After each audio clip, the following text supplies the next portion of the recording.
Peut-être que tu veux faire connaître ta musique sur internet. Du coup, peut-être que tu t'es dit que tu allais publier de la musique sur YouTube et c'est une excellente idée.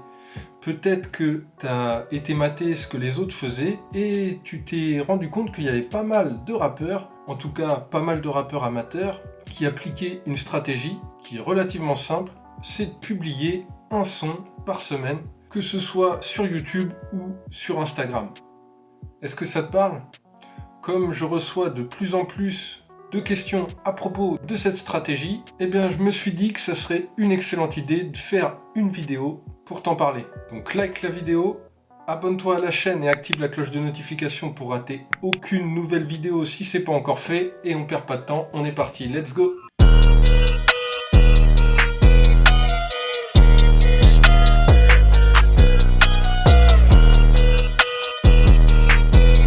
C'est Don Choteo du blog jeveuxrapper.com. Donc comme je te le disais dans cette vidéo, on allait parler d'une stratégie de promotion qui se répand de plus en plus sur internet, qui est le fait de publier un son par semaine. Donc ce que je te propose, c'est que j'ai analysé un peu cette technique et que j'ai sorti 3 avantages et 3 inconvénients à appliquer cette stratégie. Alors, est-ce qu'on commence par les avantages ou les inconvénients ? Allez, on va garder le meilleur pour la fin, on va commencer par les inconvénients. Le premier inconvénient à appliquer de cette stratégie, qui est de publier un nouveau son toutes les semaines, c'est que si tu commences maintenant, tu vas être très vite démotivé. Pourquoi ? Parce que quand tu vas publier tes tout premiers sons, logiquement, si tu fais ça, t'as pas encore de fanbase, t'as pas encore de personnes qui te suivent. Et du coup, ça veut dire que tu vas publier dans le vide. Tu vas faire des sons, tu vas les publier et tu n'auras personne pour les écouter. Comme tu n'auras personne pour les écouter, ça va être très compliqué pour toi d'être motivé à te dire « Ouais, vas-y, je vais faire un nouveau son pour qu'il y ait encore personne qui va l'écouter. » Je sais pas si tu suis un peu le raisonnement. Mais si tu as compris un peu le délire, logiquement, tu vois que c'est pas forcément une bonne stratégie si tu n'as pas déjà un minimum de personnes qui te suivent. Le deuxième inconvénient, c'est qu'une semaine pour faire la promotion de ton son que tu viens de sortir, c'est relativement court, voire même trop court, sachant que tu dois en plus créer un autre son et republier un autre son. Faire la promotion de ton son, quand tu le publies, c'est quelque chose de très important et c'est quelque chose que la plupart des artistes oublient de faire. Ils se disent « Ouais, j'ai publié mon son sur internet et le travail se termine là ». Alors qu'en fait, c'est l'inverse. Le travail commence maintenant. Du coup, il faut faire la promotion, contacter des sites pour dire que tu as un nouveau son de sortie, contacter d'autres rappeurs pour voir s'il y a moyen de collaborer, de partager ton son sur des playlists. Bref, il y a plein de choses à faire et une semaine, ça suffit pas. Le troisième inconvénient, c'est que à publier des sons toutes les semaines, tu vas t'axer sur la quantité et forcément ça va se faire au détriment de la qualité. Alors je dis pas qu'au début tu vas pas faire de la qualité et que tu vas tenir le rythme pendant 1 mois, 2 mois, mais arriver sur le long terme, ça va être très compliqué de rester inspiré, de continuer à donner des bons flows, des bons thèmes, des bonnes punchlines pendant plusieurs mois, et ça au rythme de 1 son par semaine. Alors il y a une astuce pour pallier à ça.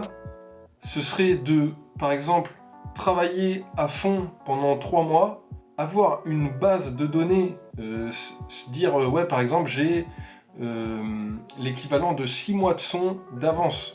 Je sais pas si tu vois le délire. Et donc, du coup, il te reste 6 mois, et même plus, pour faire les autres sons et travailler ta promo.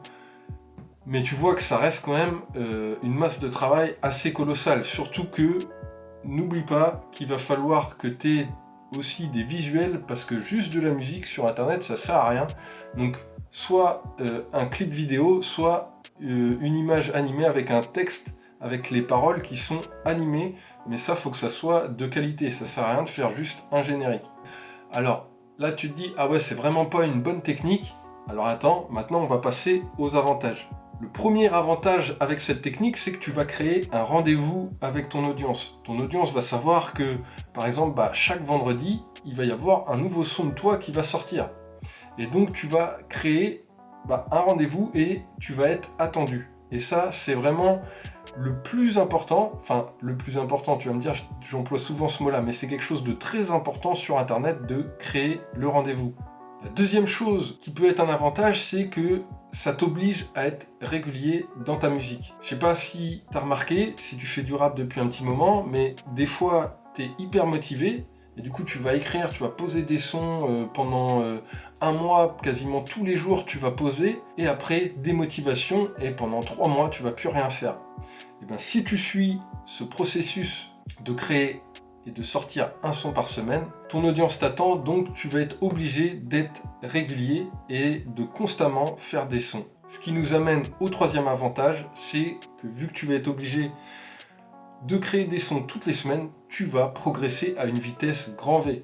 Et si tu as une audience qui est derrière, c'est que l'avantage, tu vas pas être à progresser dans ton coin, tu vas avoir les retours de ton audience qui va te dire « Ah ouais, ce son-là, il était bien, j'ai bien aimé l'instru, j'ai bien aimé ton texte. » Et du coup, tu vas apprendre à découvrir ton public. Et une fois que tu as découvert ton public et ce qu'il attend de toi, eh bien, tu as fait le plus dur dans le travail d'un artiste. Parce que si tu livres au public ce qu'il attend de toi, eh bien, c'est beaucoup plus simple de vendre des singles, de vendre des albums et de remplir des salles de concert.